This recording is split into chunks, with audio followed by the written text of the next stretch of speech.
Amados irmãos e irmãs, a Igreja celebra hoje a festa da exaltação da Santa Cruz e vamos meditar a palavra do Senhor da Santa Missa de hoje, que está em Números, capítulo 21, versículos de 4 a 9, e João, capítulo 3, versículos de 13 a 17. A Igreja canta com entusiasmo a Santa Cruz, pois foi este o instrumento usado pelo Senhor para operar a nossa salvação. No prefácio da missa de hoje, a Igreja reza: O Senhor pôs a salvação da humanidade no lenho da cruz, para que a vida ressurgisse de onde viera a morte, e aquele que vencera na árvore do paraíso fosse vencido na árvore da cruz.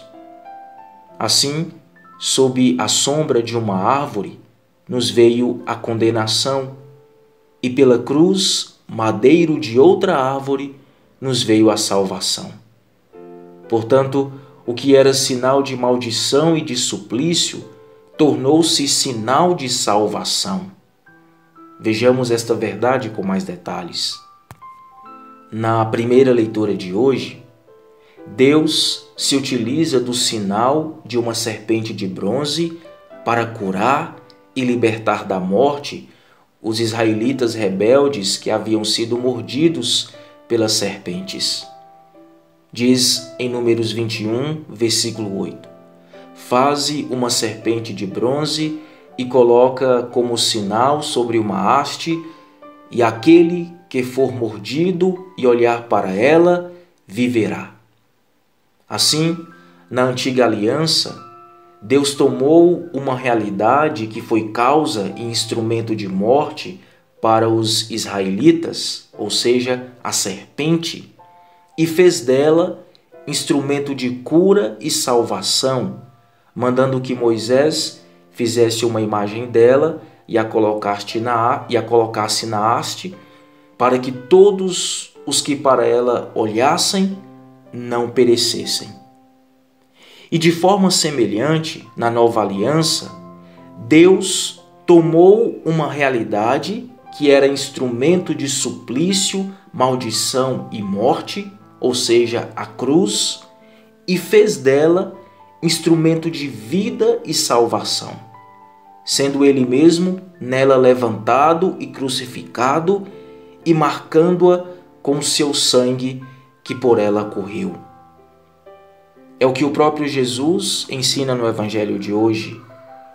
Do mesmo modo como Moisés levantou a serpente no deserto, assim é necessário que o Filho do Homem seja levantado, para que todos os que nele crerem tenham a vida eterna. Pois Deus amou tanto o mundo, que entregou o seu Filho unigênito, para que não morra todo o que nele crê, mas tenha a vida eterna.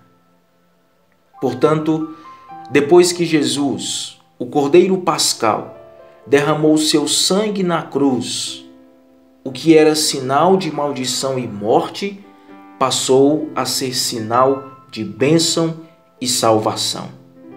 Assim diz São Paulo em 1 Coríntios 1, versículo 18. A linguagem da cruz é loucura para os que se perdem, mas para os que se salvam, para nós é poder de Deus.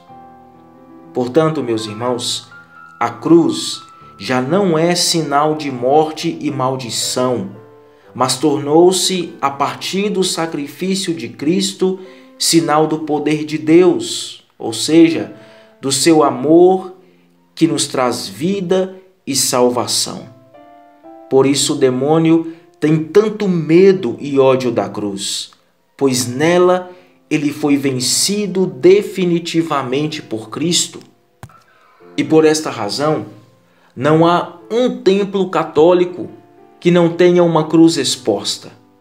E por isso também, em todo lar e ambiente onde haja um coração católico que creia no amor e na salvação que Cristo nos trouxe, deve haver também exposta a imagem de uma cruz.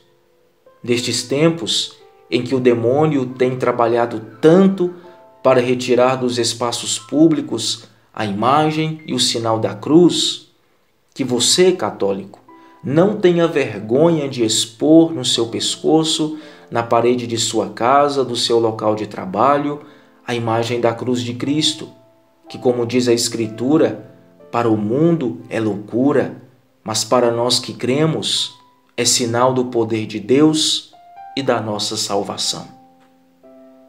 Deus abençoe você. Em nome do Pai, e do Filho, e do Espírito Santo. Amém.